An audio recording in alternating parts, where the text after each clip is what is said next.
नमस्कार, मी पंजाब डक. आज आहे 2 जुलै 2026. तर मी 28-29 तारखेला सोयाबीन पेरली होती. तर पाहू शकतात, पाऊस पडला तर निघाली ही सोयाबीन आमची निघत आहे.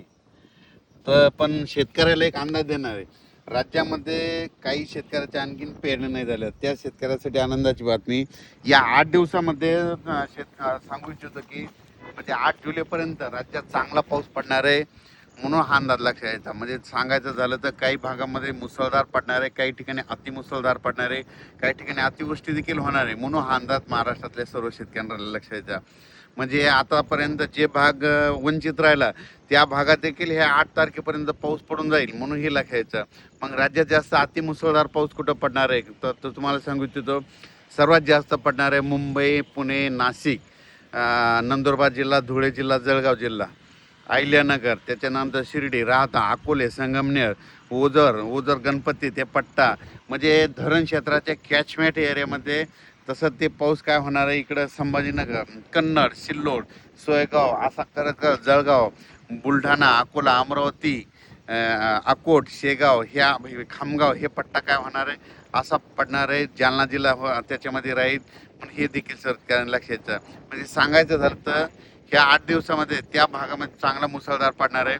पण उर्वरित राज्यात देखील म्हणजे काही जिल्हे आहेत, म्हणजे सातारा जिल्हा, सांगली जिल्हा, सोलापूर जिल्हा, पुणे जिल्ह्याचा पश्चिम भाग, त्याच्यानंतर इकडं धाराशिव जिल्हा, लातूर जिल्हा, बीड जिल्हा, नांदेड जिल्हा, परभणी जिल्हा, हिंगोली जिल्हा, यवतमाळ जिल्हा, वाशिम, त्याच्यानंतर वर्धा, नागपूर, भंडारा, गोंदिया, चंद्रपूर, यवतमाळ, हे सगळीकडं मग काय होणार आहे, ह्या 8 दिवसामध्ये पाऊस पडणार. काही ठिकाणी जोराचा पडणार, ओढे नाले पडणार, कुठं रिमझिम पडणार, काही ठिकाणी सततधार राहणार, म्हणून हे लक्षात यायचं.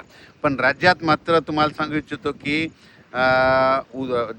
जे जी पाण्याची जी टंचाई वाटत शेतकऱ्याला, पाणी टंचाई होणार आहे, दुष्काळ पडणार आहे, ते तसं काय होणार नाही. तुम्हाला सांगू इच्छितो, उत्तर महाराष्ट्रामध्ये जे धरणं येतात, तुम्हाला सांगतो उत्तर महाराष्ट्रामध्ये नंदुरबार जिल्हा, धुळे जिल्हा, नाशिक जिल्हा आणि त्याच्यानंतर अहिल्यानगर, जळगाव जिल्ह्याचे जे छोटे छोटे धरणं आहेत, या पावसामध्ये ते पाझर तलाव त्याच्यामध्ये भरून जातील, म्हणून हे लक्षात यायचं. पण त्या व्यतिरिक्त तुम्हाला सांगू इच्छितो, निळवंडे धरण झालं, भंडारा धरा, त्याच्यानंतर गंगापूरचं धरण झालं. काय होणार आहे, इकडं उत्तर महाराष्ट्राकडे पाऊस पडणार आहे, गोदावरीला, नाशिककडे पूर येणार आहे, त्याच्यामुळे ते पाणी काय होणार आहे ह्या धरणामध्ये येणार आहे. ते धरणं जर भरले तर मग काय होतं, त्याच्या खालचे जे धरणं आहेत, मग जायकवाडी धरण, हे मग त्या धरणाचं पाणी त्याच्यात सोडतं, म्हणून शेतकऱ्यासाठी आनंदाची बातमीमध्ये पिण्याचा प्रश्न त्या पट्ट्यातला मिटू शकतो, म्हणून हे लक्षात यायचं. पुन्हा कोकणपट्टीचं एक सांगायचं झालं तर उजनी धरणाबाबत शेतकऱ्याचे फोन आले, कोयना धरणाबाबत आले, तर त्या भागात देखील काय होणार, कोकणपट्टी ह्या 8 दिवसामध्ये कोकणपट्टीकडं म्हणजे रत्नागिरीपासून ते इकडं मुंबईपर्यंत, पालघरपर्यंत मुसळधार, अतिमुसळधार पाऊस पडणार आहे. कोकणपट्टी, घाटमाता, महाबळेश्वर, त्या पुणे त्या परिसरामध्ये. मग त्याच्यामुळे काय होणार आहे, जे कोयना धरणाचा जे कॅचमेंट एरिया पाऊस पडण्याचा, त्या एरियात पाणी पडणार आहे आणि कोयना धरणाला लगेच पाणी येणार आहे.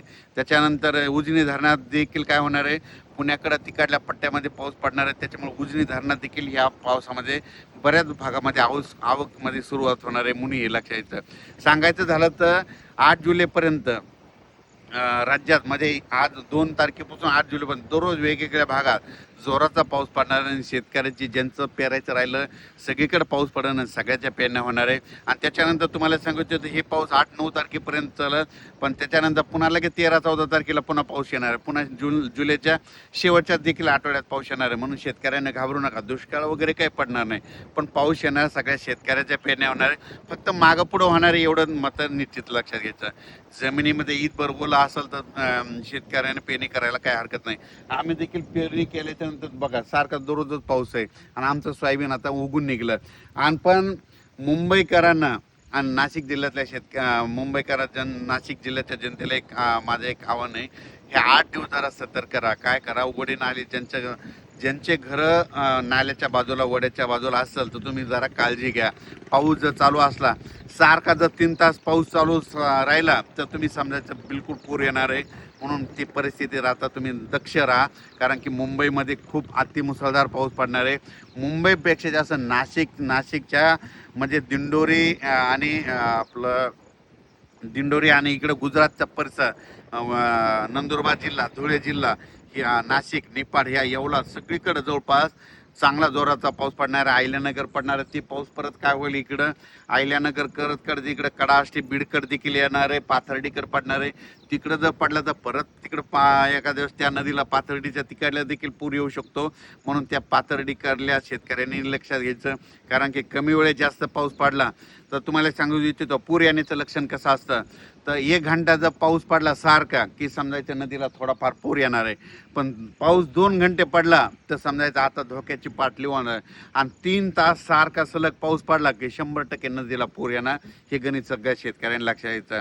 म्हणजे 3 तास सारखा पडणं म्हणजे तुम्हाला सांगू इच्छितो 120 मिलीमीटर ते 140 मिलीमीटर पाऊस असतो. म्हणून हे लक्षात यायचं. मुंबईकरांना एक सांगितलं होतं मागच्या अंदाजामध्ये 20 जूनलाच म्हणलं होतं की मुंबईला म्हणजे 1 जुलै ते 11 जुलैच्या दरम्यान जवळपास 1100 ते 1200 मिलीमीटर त्या 8 दिवसामध्ये पाऊस होईल म्हणून मागच्या अंदाजामध्ये सांगितलं होतं.